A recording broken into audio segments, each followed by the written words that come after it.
Hello? Hello? Is this thing on? Testing one, two, three. Testing one, two, three. I think we're good.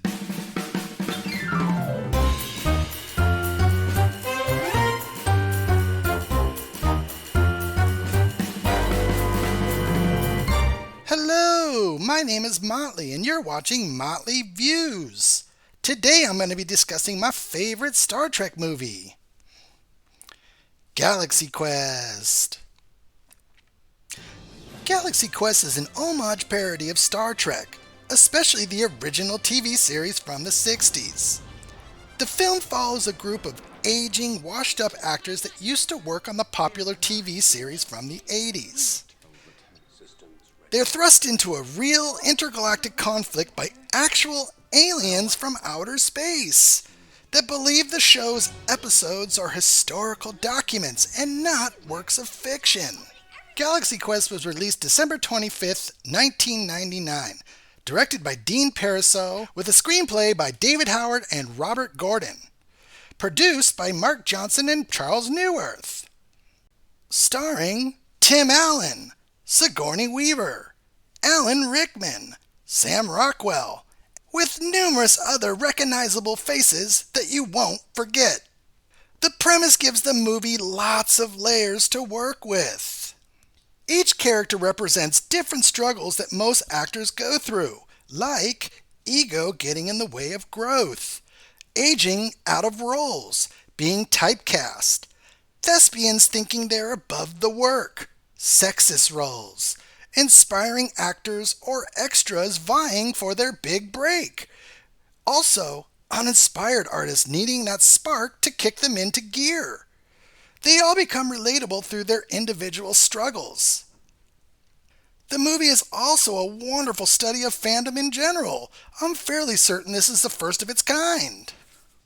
I'd even argue that this was grounds, as the movie became more popular, for the eventual acceptance and love of all things nerdy. The fans of Galaxy Quest, the TV series, have an arc of their own told through the eyes of the Brandon character, played wonderfully by Justin Long in his very first movie role.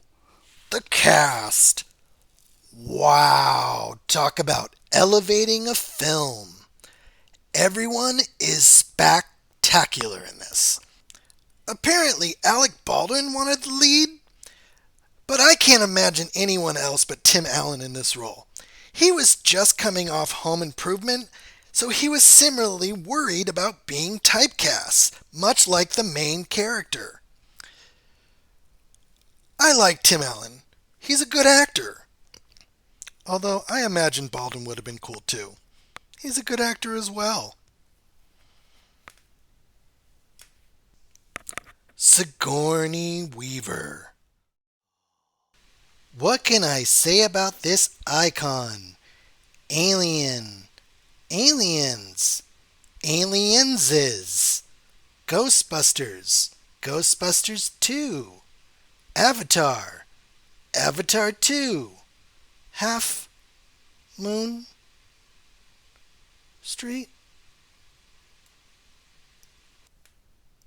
Anyways, she is so different than anything I've ever seen her in. She plays an actress who plays this buxom blonde whose only role is to repeat whatever the ship's computer says. It's a redundant role within a role, but what makes her character so interesting is that the actress is not a ditz. She understands the role that she plays in the show. To be blonde eye candy. Beryllium sphere exists on board. No, we have no extra beryllium sphere on board. You know, that is really getting annoying. Look, I have one job on this lousy ship. It's stupid, but I'm gonna do it, okay? Sure, no problem. It shows how actors can be different from the roles they play. And it's also something that fans tend to blur in real life. She nails both parts. Casting Alan Rickman, a thespian, to play Alex Dane, a thespian, was such a great choice. He brings gravity to the role that I don't think others could do. The headpiece he wears is ridiculous, but I get lost in it thanks to his performance and his deadpan delivery. It almost feels like he's just playing himself, but after watching interviews, Rickman was very happy and proud of his work here. Two-thirds of the way through the movie that if I had tear ducts, I'd be bawling.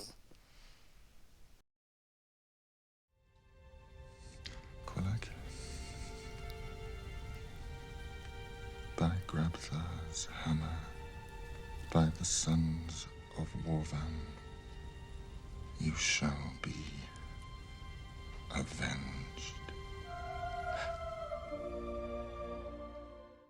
Daryl Mitchell does a decent job playing navigating genius Tommy Weber. I love his scene of trying to pilot the ship out of the starport. Sit your ass down. Sit. Move. You want to drive this thing?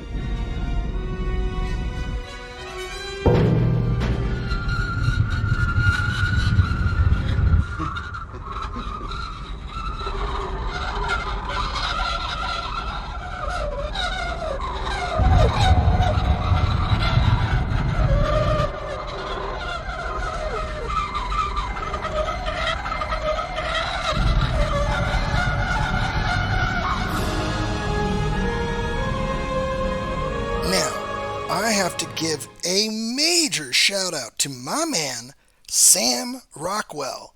Wow.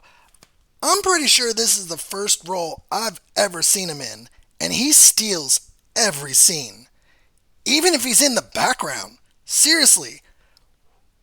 Watch how he reacts to things going on, even if he has no lines.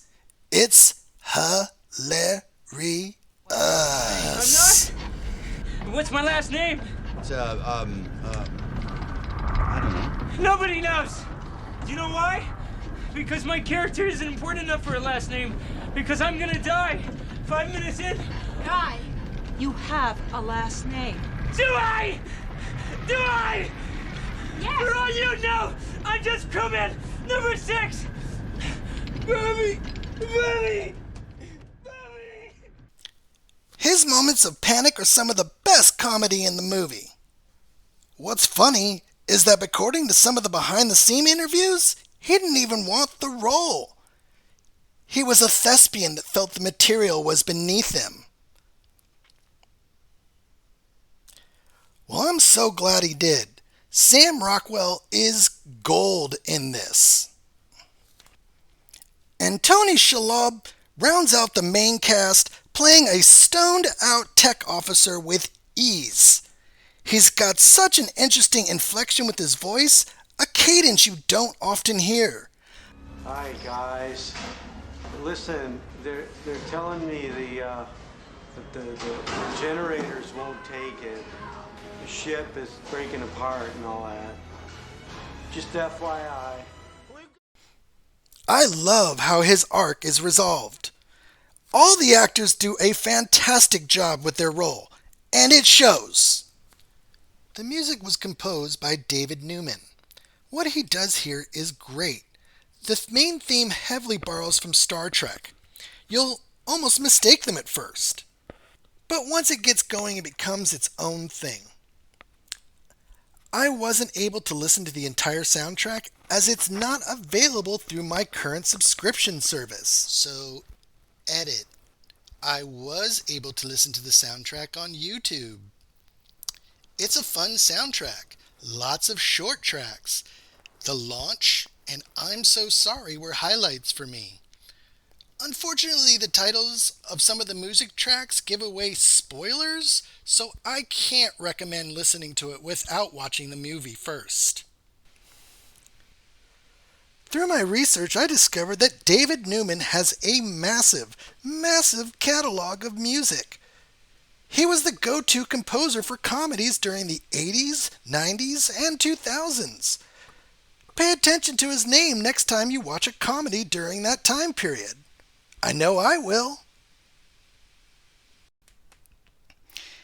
Industrial Light and Magic, the guys that did Star Wars, do all the CGI and post-production special effects. Special effects supervisor Bill George actually designed the main ship, the NTE 3203, which stands for Not the Enterprise.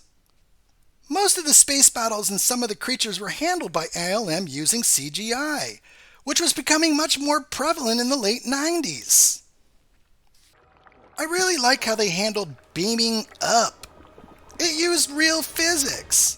I can assume that the travelers were protected by the oxygenated slime as they traveled through the vacuums of space. It's a great example of show, don't tell.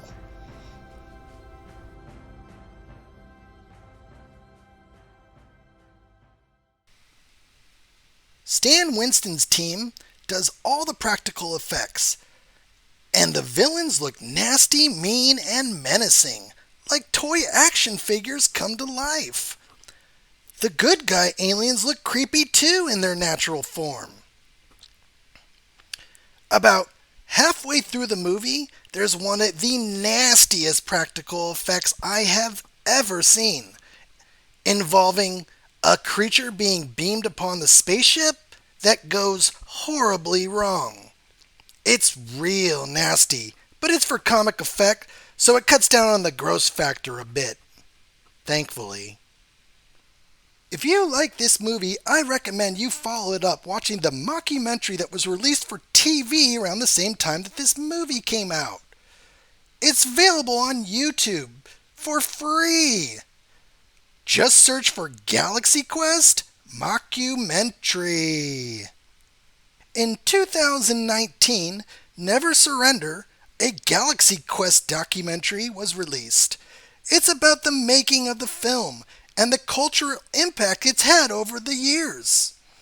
It has interviews with everyone involved with the film, plus interviews with the actors from Star Trek with their responses to the movie. It's where I got a lot of the extra information about this film. It's very informative and fun in itself. I'd also advise seeing Fanboys. It's another movie that really gets in what it's like to be a super fan. That movie is about another popular sci-fi franchise that we all know. I love this movie. I was not exaggerating by saying it's my favorite Star Trek film. It really is. Now, I like Star Trek. I have fun with it every time I watch it, but I'm not a Trekkie. But ask me about movies, comics, or the Muppets, and I can go deep. So when the movie starts out at the Galaxy Quest convention, I get it. I've been to many of those conventions, getting my comic signed, getting signatures or pictures with actors or people that I respect. I get it. Anyways, if you love Star Trek, watch this movie. If you love science fiction, watch this movie. If you're looking to validate your unhealthy obsession with genre storytelling, then watch this movie. Galaxy Quest has a great script, it's very well directed, it's got a wonderful cast, awesome special effects that still hold up today. It's exciting, touching, hilarious adventure with so much heart that gets better and better with repeat viewings. So with that, I say, go watch this movie. Again. Thank you. I am Motley, and you are listening to Motley Views.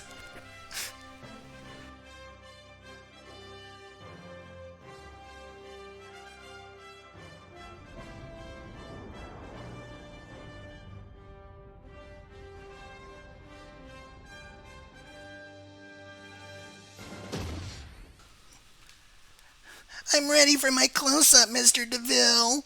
These hands are brand new to me, so I'm still trying to figure them out. Hey, get out of my shot.